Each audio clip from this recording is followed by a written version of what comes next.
Hi friends, నేను మీ సంజీవ్ బాకి. మరి నేను మీకు జోకులు బాకి, మీరు నాకు నవ్వులు బాకి తీర్చేసుకుందాం. మరి ఈ తమాషా వెరైటీ జోక్స్ చెప్పుకుందాం. జోక్స్ ఇచ్చే కిక్కే వేరప్ప, తనివి తీరా నవ్వుకుందాం రండి. ఒకసారి కోర్టులో జడ్జి గారు ముద్దాయితో అంటున్నాడు, ఏమయ్యా 3 పెళ్లిళ్ళు చేసుకోవడం చట్టరీత్యా నేరం అని నీకు తెలుసు కదా, అయినా మళ్ళీ 3 పెళ్లిళ్ళు ఎందుకు చేసుకున్నావు అంటే, ప్రతి మగాడి విజయం వెనుక ఒక స్త్రీ ఉందంటారు కదా సార్. మరి 3 స్త్రీలుంటే మరింత విజయాన్ని సాధిద్దామని అలా 3 పెళ్లిళ్ళు చేసుకున్నాను సార్.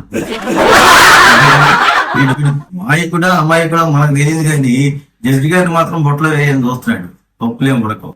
ఒరే 70 ఏళ్ళు వచ్చినా ఇంకా మీ ఆవిడ్ని డార్లింగ్ అని, ఉచ్చుకన్నా అని, స్వీటీ అని, బంగారం అని వెళుతుంటావు అంటే మీ ఆవిడ మీద ప్రేమ అంత గొప్పదా?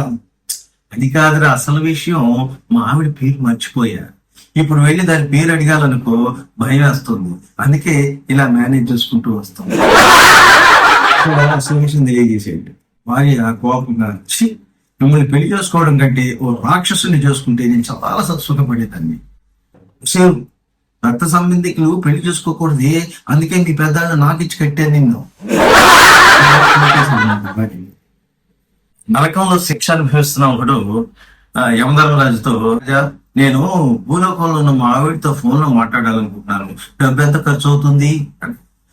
దానికి పూర్తిగా ఉచితమయ్యా, నరకాన్ని నుంచి మరో నరకానికి ఫ్రీ.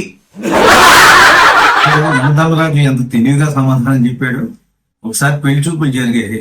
ఆ పెళ్లి కొడుకు పెళ్లి కూతురుని చూసి ఇంటికి వచ్చి, ఆ పెళ్లి కూతుర్ని చూసా, ఆ పెళ్లి కూతురు ఫిగర్ నాకు బాగా నచ్చింది, ఇక మీ కట్న కానుకల ఫిగర్స్ ఏవో మీరు మాట్లాడుకోండి అంటే,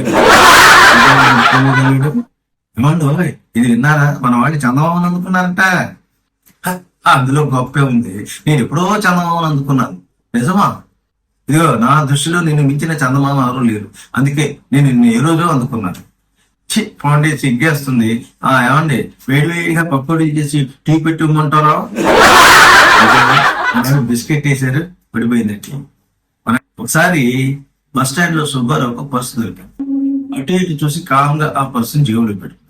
ఇంతలో కాసేపు అయ్యేటప్పటికి ఒక అతను వచ్చి, సార్ నా జేబులో పర్సు ఇక్కడ పోయింది సార్, ఎవరికైనా దొరికిందా? అందులో 5,000 రూపాయలు ఉన్నాయి సార్, దయచేసి ఎవరికైనా దొరికితే ఇవ్వండి సార్ అన్నాడు.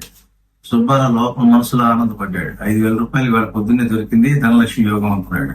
అయినా సరే కామ్గా ఏం మాట్లాడుకుని నిలబడితే, ఇక అతను, సార్ మా ఊరు బస్సు వచ్చేసింది సార్, నా దగ్గర పైసా లేదు, ఎవరన్నా 500 రూపాయలు అప్పిస్తే నేను మా ఊరు వెళ్ళి వాళ్ళకి 500 రూపాయలు మళ్ళీ నేను రేపు తీసుకొచ్చి ఇచ్చేస్తాను సార్ అనగానే మనాడు, సరే ఇదిగోనయ్యా, కష్టాలు అనేది ఎవరికైనా వస్తాయి, ఇదిగో ఈ 500 తీసుకొని మీ ఊరు వెళ్ళు అని చెప్పి ఆ సుబ్బారావు 500 రూపాయలు అని పిచ్చి పంపించేసాడు. ఆ వ్యక్తి అటు బస్సు ఎక్కి వెళ్ళిపోగానే సుబ్బారావు ఆత్రంగా జేబులో పర్సు తీసి 5,000 కోసం చూశాడు. తీరా చూస్తే పర్సులో చిన్ని గవ కూడా లేదు. అంతే, సుబ్బారావు మొహంలో ఏడుపు ఒకటే తక్కువ. ఇలా డ్వాక్రా వేసే మనగాళ్ళు అక్కడక్కడ ఉంటారండి. ఎప్పుడైనా పర్సు దొరికిందని చెప్పి జేబులో పెట్టుకోకండి. డైరెక్టర్ అంటారు, డాక్టర్ వెక్కిళ్ళు ఆక్కునే వచ్చేస్తున్నాయి డాక్టర్ అనగానే డాక్టర్ గారు లాగి చెంపదమ్ముకుంటాడు. ఆశ్చర్యంగా చూసాడా పేషెంట్. చూసారా, నీ వెక్కిళ్ళు దెబ్బ కాగిపోయాయి, అదే ట్రీట్మెంట్ అంటే. సార్ వెక్కిళ్ళు నాకు కాదు సార్, ఇంటి దగ్గర ఉన్న మా ఆవిడికి. అలా ఉంటాయి ఒక్కోసారి తొందరపాటు కదా. పూజారి గారు శటకోపం పెడుతూ ఆ పళ్ళెని తీసుకుని వస్తే ఒక అతను 10 రూపాయలు దక్షిణ వేశాడు. వెంటనే వెనకున్న అతను 500 రూపాయలు దక్షిణ వేశాడు. ఆశ్చర్యపోయాడు, వీళ్ళు పంతులు గారికి 500 రూపాయలు దక్షిణ వేసేసాడు అనుకుంటూ బయటకు వచ్చి ఆ వ్యక్తిని తెలుసుకొని, ఏమైనా మీరు గ్రేట్ సార్, ఆ పంతులు గారికి 500 రూపాయలు దక్షిణగా ఇచ్చారంటే చాలా గ్రేట్ సార్. నాదేముందయ్యా, నీ జేబులోంచి నువ్వు 10 రూపాయలు తీస్తున్నప్పుడు 500 రూపాయలు కింద పడింది, ఒకసారి నువ్వు వేద్దాం అనుకున్నది కింద పడిందని నేను వేసేసాను అంతే. ఇదేనా ఒక్కోసారి ఇలా తిరుగుతూ ఉంటాను.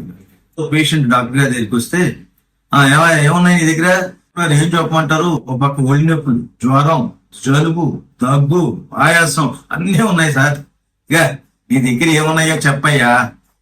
ఓ అదే, నా దగ్గర ఒక కారు, 4 ఎకరాల పొలం, 10 లక్షల బ్యాంక్ బ్యాలెన్స్.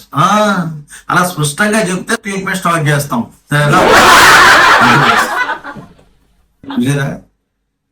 అటువంటి డాక్టర్స్ అక్కడక్కడ ఉంటారు. మరి ఇలాంటి సరదా జోక్స్ మళ్ళీ వినాలి అనుకుంటే సంజీవ్ బాకి సబ్స్క్రైబ్ చేసుకోండి. మరి ఎన్నో జోక్స్ వినేయండి. ఇట్లు మీ సంజీవ్ బాకి.